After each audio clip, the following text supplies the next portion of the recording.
Hello everyone, welcome to New Gen Politics. So as many of you know, Tucker Carlson has been in Russia this week for his interview with Vladimir Putin. And while he's been there, in the city of Moscow, he's posted 2 other videos talking about his experience throughout the city and making direct comparisons to US cities. And the results are quite shocking. Now Tucker's being blasted for these videos, people calling him a traitor, a propagandist, whatnot, in support of Russia, because he's talking about the quality of life differences between the United States and Russia in terms of their infrastructure. The 2 videos go over the state of the subway system in Moscow, as well as their local grocery stores. So today I'd like to take a look at both of these videos and see if Tucker's in the right here. Are there things about Moscow that may be better than most US cities? So first, let's start with a video he posted about their subway system. One of the ways you understand a society is through its infrastructure, the places where people gather, the places where they go to travel. If you've got a lot of people in one place, it tells you a lot about the people. So with that in mind, we're standing in front of the Kievskaya metro station, and there's a train station next to it. Now, the metro station was built by Joseph Stalin 70 years ago. And the question is, how's it doing now, after 70 years? So we went into it to take a look, and what we found shocked us. Now, that's not an endorsement of Stalin, who was bad, obviously, nor is it an endorsement of the current president, Vladimir Putin. You may not like him either. But it doesn't change the reality of what we saw, or more precisely, didn't see. There's no graffiti, there's no filth, there are no foul smells, there are no bums or drug addicts or rapists or people waiting to push you onto the train tracks and kill you. No, it's perfectly clean and orderly. And how do you explain that? We're not even going to guess. That's not our job. We're only going to ask the question. And if your response is to shout at us slogans dumber than the slogans we used to call Soviet and mock, that's not really an answer. How does Russia, a country we're told is a gas station with nuclear weapons, have a subway station that normal people use to get to work and home every single day that's nicer than anything in our country? We're not going to speculate. We're just going to raise the question and wait for someone in charge to give us an answer. What is the answer? So we'll stop the lecture and let you take a look for yourself at what the Kievskaya metro station in Moscow, Russia looks like today, February 2024, in the middle of a war. Here it is.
So you can see in that video, first off, it's clean.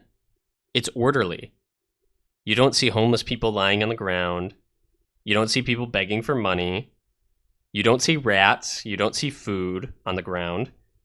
People are waiting patiently in line. They're entering and exiting orderly. Everything's clean. Not only is it clean, it's beautiful. The pictures on the wall, the mosaics, the ornate frames, the lighting. It looks like a nice place to be. As Tucker said and showed in that video, you can see what the New York subway system looks like right now. It looks like this. It's disgusting. It's dangerous. And it's getting worse. And with the ongoing migrant crisis in the country, the problems that the New York subway system faced are only getting worse. That's one of the reasons Mayor Adams is panicking, because he doesn't know how to keep the city safe, how to keep it orderly, how to take care of it. So it's a really sad comparison, because what Tucker's saying is, why can Russia, this proclaimed bastion of evil from the West, this place that's horrible to live in, it's awful, it's terrible, why can it look like this, but the US can't? And the real answer is, there's no excuse. There is no excuse that Russia should be cleaner and safer than the United States. And yet, it seems to be. But safety and cleanliness isn't the only thing Tucker says Russia beats us on. Let's take a look at the second video of him visiting a grocery store in Moscow. I went from amused to legitimately angry. So we were guessing what this would cost. Everybody hears from the United States buys groceries, and we didn't pay any attention to costs as we were just putting in the cart what we would actually eat over a week. And we all came in around $400, about $400. It was $104 US here.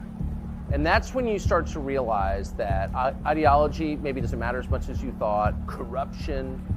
If you take people's standard of living and you tank it through filth and crime and inflation, and they literally can't buy the groceries they want, at that point, maybe it matters less what you say or whether you're a good person or a bad person. You're wrecking people's lives in their country, and that's what our leaders have done to us.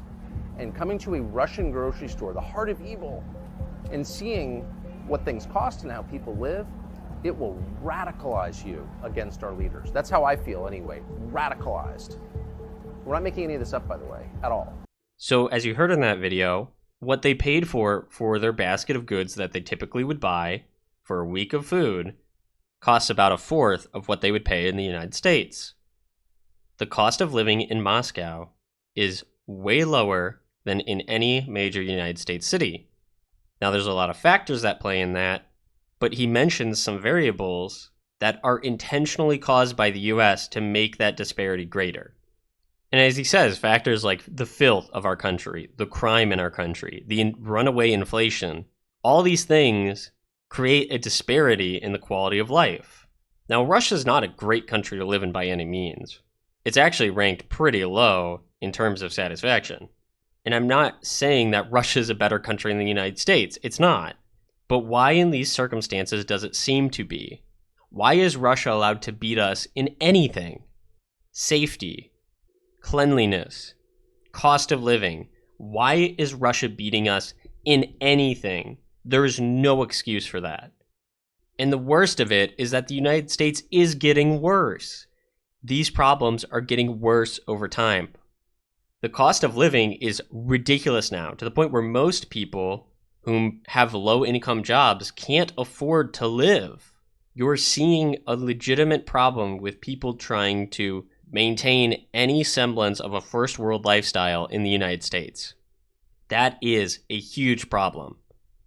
And so Tucker's saying it was amusing, but suddenly he starts to really say, this is the problem with the elites in our country. They don't seem to care about the people. Here's a tweet someone posted about Tucker Carlson's video. Quote, Tucker Carlson is right to be radicalized by the high standard of living and low costs in Russia, because he knows the only reason it's not like that in the West anymore is because of conscious choices made by people who hate us. It's by design. And I would say, look, our leaders in government, they're not stupid. They're evil. That's the difference. They are smart. They know how to play the game. They know how to serve their self-interests. They know what it takes to get reelected. They know how to preserve their legacy. They know how to ensure the safety of their elite class, how to maintain that stability over time. They know how to manipulate people. They're not dumb, and they don't make random decisions.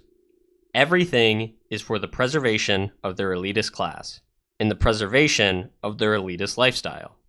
Russia is not the ideal to strive for. Russia is just putting into practice common sense things that we should already be doing. America should not have third world cities in a first world country. We should not have areas and cities you can't go to because you will literally die. We should not have people struggling to pay rent and have them worry that next year it's going to be double, like it did over the pandemic. I think the real thing that will wake Americans up to how bad things are for them, in terms of how good they've had it in the past and how good it could be, is comparing ourselves to other countries. Look at what they're doing in El Salvador. They went from the most violent country in the world to the safest in the Western Hemisphere over the course of about a year. Look at Argentina, who's finally starting to turn things around thanks to President Javier Milei. Americans should compare themselves to their past, and they should compare themselves to other countries who are growing in standard of living. Because it's heartbreaking knowing that this place could be so great. It really could. I still believe America is the greatest country in the history of the world, but we could be 10 times greater overnight if we solved a lot of these issues, if we actually looked after our people, if we didn't try to spend all our time increasing the wealth and happiness of a small selected group of elites to increase their power over us. Because these people are evil. Our leaders are evil. They're not dumb, they're evil. So let me know, do you think Tucker Carlson was good to post these videos?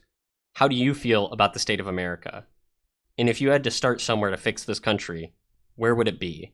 What policies would you put in place, or things you'd want to see changed? Let me know all that down in the comments below, and as always, don't forget to like, share, and subscribe.